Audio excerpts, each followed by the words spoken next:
आज 24 सितंबर 2024 की साकार मुरली। मीठे बच्चे, तुम जितना समय बाप की याद में रहेंगे उतना समय कमाई ही कमाई है। याद से ही तुम बाप के समीप आते जाएंगे। प्रश्न: जो बच्चे याद में नहीं रह सकते हैं उन्हें किस बात में लज्जा आती है? उत्तर: अपना चार्ट रखने में उन्हें लज्जा आती।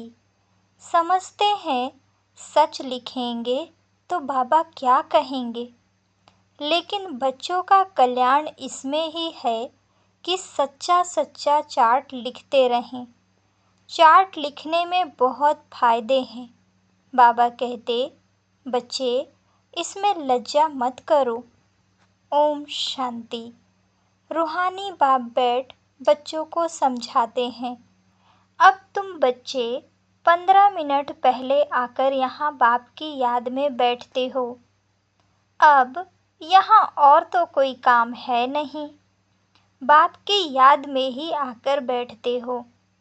भक्ति मार्ग में तो बाप का परिचय है नहीं, यहाँ बाप का परिचय मिला है और बाप कहते हैं मामेकम याद करो। मैं तो सब बच्चों का बाप हूँ।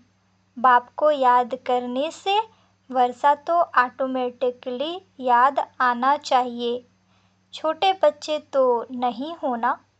भल लिखते हैं हम 5 मास व 2 मास के हैं, परंतु तुम्हारी कर्मेंद्रियां तो बड़ी हैं। तो रूहानी बाप समझाते हैं यहाँ बाप और वर्षे की याद में बैठना है। जानते हो हम नर से नारायण बनने के पुरुषार्थ में तत्पर हैं व स्वर्ग में जाने के लिए पुरुषार्थ कर रहे हैं। तो यह बच्चों को नोट करना चाहिए हमने यहाँ बैठे बैठे कितना समय याद किया। लिखने से बाप समझ जाएंगे। ऐसे नहीं कि बाप को मालूम पड़ता है हर एक कितना समय याद में रहते हैं। वह तो हर एक अपने चार्ट से समझ सकते हैं। बाप की याद थी या बुद्धि कहाँ और तरफ चली गई, यह भी बुद्धि में है। अभी बाबा आएंगे तो यह भी याद ठहरी ना। कितना समय याद किया वह चार्ट में सच लिखेंगे। झूठ लिखने से तो और ही 100 गुना पाप चढ़ेगा और ही नुकसान हो जाएगा। इसलिए सच लिखना है। जितना याद करेंगे उतना विकर्म विनाश होंगे। और यह भी जानते हो हम नज़दीक आते जाते हैं। आखिरी जब याद पूरी हो जाएगी तो हम फिर बाबा के पास चले जाएंगे। फिर कोई तो झट नई दुनिया में आकर पाठ बजाएंगे, कोई वहाँ ही बैठे रहेंगे। वहाँ कोई संकल्प तो आएगा नहीं। वह है ही मुक्ति धाम। दुख सुख से न्यारे सुख धाम में जाने के लिए अब तुम पुरुषार्थ करते हो। जितना तुम याद करेंगे उतना विकर्म विनाश होंगे। याद का चार्ट रखने से ज्ञान की धारणा भी अच्छी होगी। चार्ट रखने में तो फायदा ही है। बाबा जानते हैं याद में न रहने कारण लिखने में लज्जा आती है। बाबा क्या कहेंगे मुरली में सुना देंगे। बाप कहते हैं इसमें लज्जा की क्या बात है। दिल अंदर हर एक समझ सकते हैं हम याद करते हैं व नहीं। कल्याणकारी बाप तो समझाते हैं नोट करेंगे तो कल्याण होगा। जब तक बाबा आए उतना समय जो बैठे उनमें याद का चार्ट कितना रहा, फर्क देखना चाहिए। प्यारी चीज को तो बहुत याद किया जाता है। कुमार कुमारी की सगाई होती है तो दिल में 1-2 की याद ठहर जाती है, फिर शादी होने से पक्की हो जाती है। बिगर देखे समझ जाते हैं हमारी सगाई हुई है। अभी तुम बच्चे जानते हो कि शिव बाबा हमारा बेहद का बाप है। भल देखा नहीं है, परंतु बुद्धि से समझ सकते हो वह बाप अगर नाम रूप से न्यारा है तो फिर पूजा किसकी करते हो, याद क्यों करते हो। नाम रूप से न्यारी बेअंत तो कोई चीज होती नहीं। जरूर चीज को देखा जाता है तब वर्णन होता है। आकाश को भी देखते हैं ना, बेअंत कह नहीं सकते। भक्ति मार्ग में भगवान को याद करते हैं, हे भगवान, तो बेअंत थोड़े ही कहेंगे। हे भगवान कहने से तो झट उनकी याद आती है, तो जरूर कोई चीज है। आत्मा को भी जाना जाता है, देखा नहीं जाता। सब आत्माओं का एक ही बाप होता है, उनको भी जाना जाता है। तुम बच्चे जानते हो, बाप आकर पढ़ाते भी हैं। आगे यह मालूम नहीं था कि पढ़ाते भी हैं। श्री कृष्ण का नाम डाल दिया है।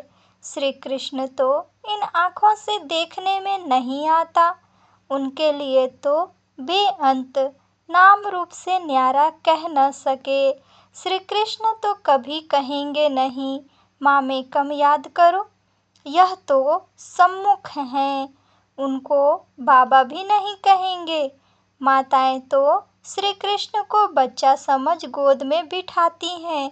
जन्माष्टमी पर छोटे कृष्ण को झुलाएंगे, क्या सदैव छोटा ही है। फिर रास विलास भी करते हैं, तो जरूर थोड़ा बड़ा हुआ, फिर उनसे बड़ा हुआ, वह क्या हुआ, कहाँ गया, किसको भी पता नहीं। सदैव छोटा शरीर तो नहीं होगा ना। कुछ भी ख्याल नहीं करते हैं। यह पूजा आदि की रस्म चली आती है। ज्ञान तो कोई में है नहीं। दिखाते हैं श्री कृष्ण ने कंसपुरी में जन्म लिया, अब कंसपुरी की तो बात ही नहीं, कोई का भी विचार नहीं चलता। भक्त लोग तो कहेंगे श्री कृष्ण हाजिरा हजूर है, फिर उनको स्नान भी कराते हैं, खिलाते भी हैं। अब वह खाता तो नहीं, रखते हैं मूर्ति के सामने और खुद खा लेते हैं। यह भी भक्ति मार्ग हुआ ना। श्रीनाथ जी पर इतना भोग लगाते हैं, वह तो खाता नहीं, खुद खा जाते हैं।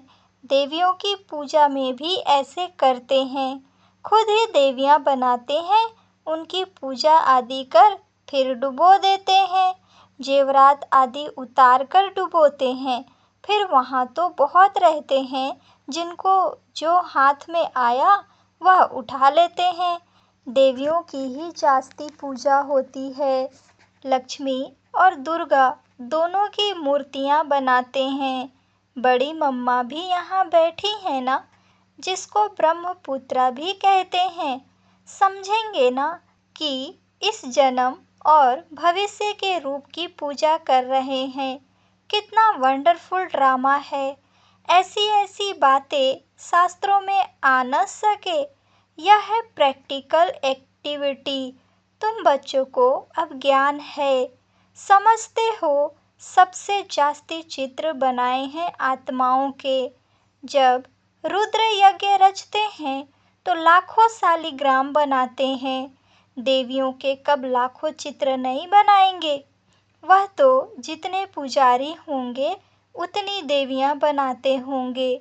वह तो एक ही टाइम पर लाखों शालिग्राम बनाते हैं, जिनका कोई फिक्स दिन नहीं होता है, कोई मुहूर्त आदि नहीं होता है।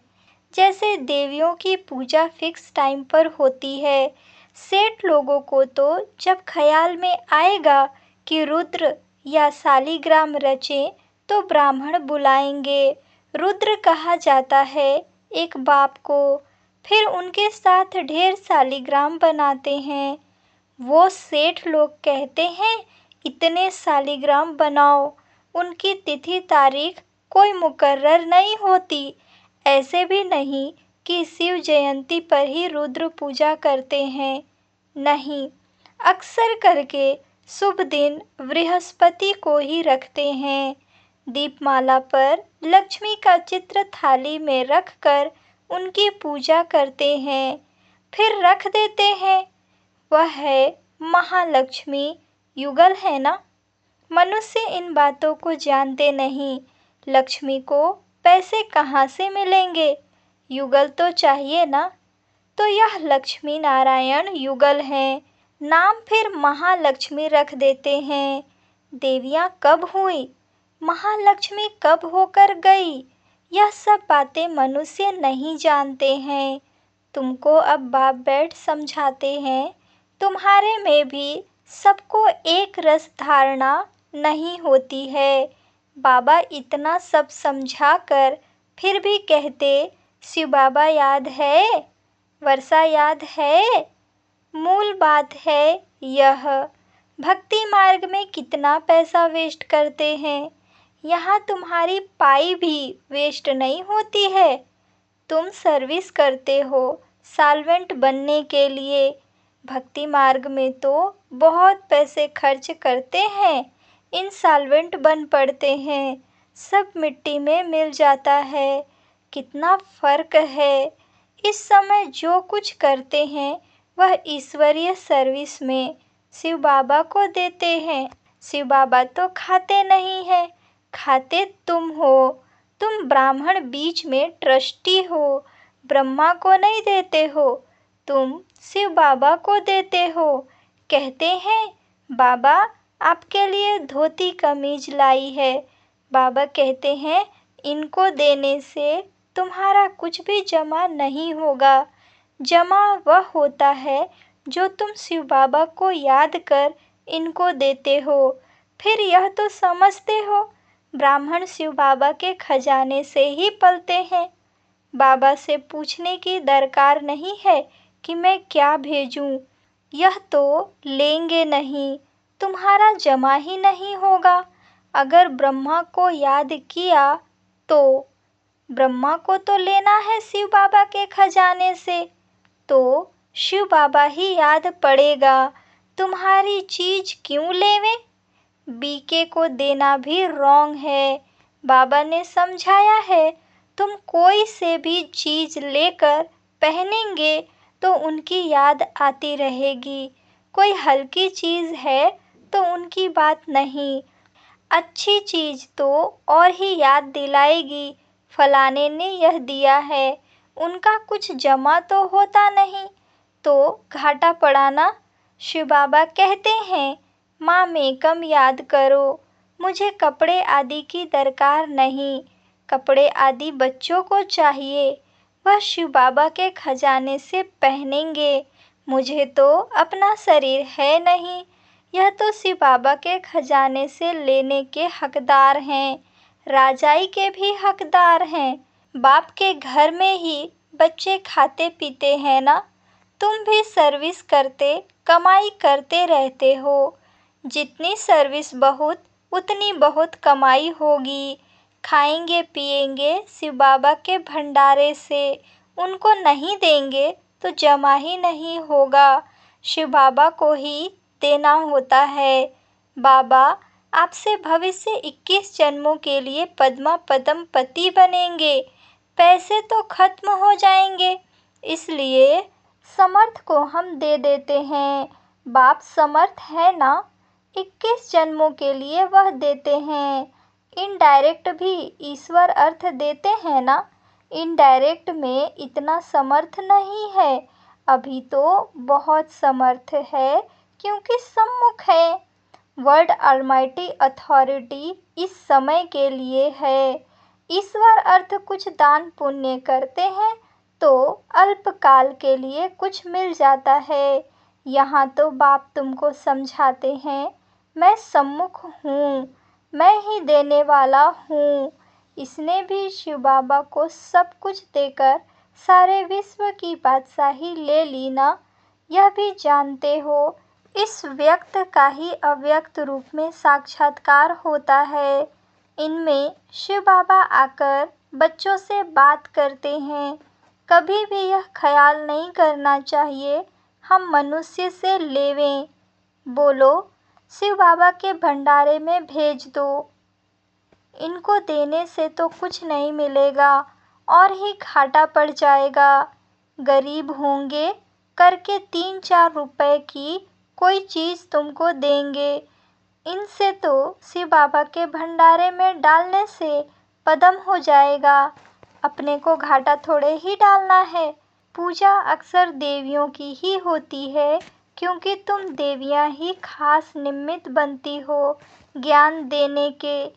भल गोप भी समझाते हैं, परंतु अक्सर करके तो माताएं ही ब्राह्मणी बन रास्ता बताती हैं, इसलिए देवियों का नाम जाचती है।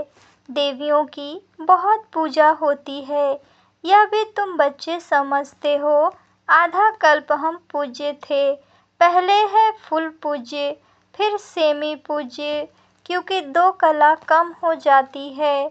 राम की डिनायस्टी कहेंगे त्रेता में, वह तो लाखों वर्ष की बात कह देते हैं, तो उनका कोई हिसाब ही नहीं हो सकता। भक्ति मार्ग वालों की बुद्धि में और तुम्हारी बुद्धि में कितना रात दिन का फर्क है। तुम हो ईश्वरीय बुद्धि, वह है रावण की बुद्धि। तुम्हारी बुद्धि में है कि यह सारा चक्र ही 5000 वर्ष का है, जो फिरता रहता है। जो रात में है वह कहते हैं लाखों वर्ष, जो दिन में है वह कहते 5000 वर्ष। आधा कल्प भक्ति मार्ग में तुमने असत्य बातें सुनी हैं। सतयुग में ऐसी बातें होती ही नहीं, वहाँ तो वर्षा मिलता है। अब तुमको डायरेक्ट मत मिलती है। श्रीमद् भगवत गीता है ना, और कोई शास्त्र पर श्रीमद् नाम है नहीं। हर 5000 वर्ष बाद यह पुरुषोत्तम संगम युग, गीता का युग आता है। लाखों वर्ष की तो बात हो नहीं सकती। कभी भी कोई आए तो ले जाओ संगम पर। बेहद के बाप ने रचयिता अर्थात अपना और रचना का सारा परिचय दिया है, फिर भी कहते हैं अच्छा बाप को याद करो। और कुछ धारणा नहीं कर सकते हो तो अपने को आत्मा समझ बाप को याद करो। पवित्र तो बनना ही है। बाप से वर्षा लेते हो तो दैवी गुण भी धारण करने हैं। अच्छा, मीठे मीठे सिकिलधे बच्चों प्रति माता पिता बाप दादा का याद प्यार और गुड मॉर्निंग। रूहानी बाप की रूहानी बच्चों को नमस्ते। धारणा के लिए मुख्य सार। पहली पॉइंट, 21 जन्मों के लिए पद्मों की कमाई जमा करने के लिए डायरेक्ट ईश्वरीय सेवा में सब कुछ सफल करना है। ट्रस्टी बन शिव बाबा के नाम पर सेवा करनी है। दूसरी पॉइंट, याद में जितना समय बैठते उतना समय बुद्धि कहाँ कहाँ गई यह चेक करना है। अपना सच्चा सच्चा पोता मेल रखना है। नर से नारायण बनने के लिए बाप और वर्षे की याद में रहना है। वरदान, विस्मृति की दुनिया से निकल, स्मृति स्वरूप रह, हीरो पार्ट बजाने वाले विशेष आत्मा भव। यह संगम युग स्मृति का युग है और कल युग विस्मृति का युग है। आप सब विस्मृति की दुनिया से निकल आए। जो स्मृति स्वरूप हैं वही हीरो पार्ट बजाने वाली विशेष आत्मा हैं। इस समय डबल हीरो हो, एक हीरे समान वैल्यूबल बने हो, दूसरा हीरो पार्ट है, तो यह दिल का गीत सदा बजता रहे कि वाह मेरा श्रेष्ठ भाग्य। जैसे देह का ऑक्यूपेशन याद रहता है, ऐसे ही अविनाशी ऑक्यूपेशन कि मैं श्रेष्ठ आत्मा हूँ याद रहे, तब कहेंगे विशेष आत्मा। स्लोगन, हिम्मत का पहला कदम आगे बढ़ाओ तो बाप की संपूर्ण मदद मिलेगी।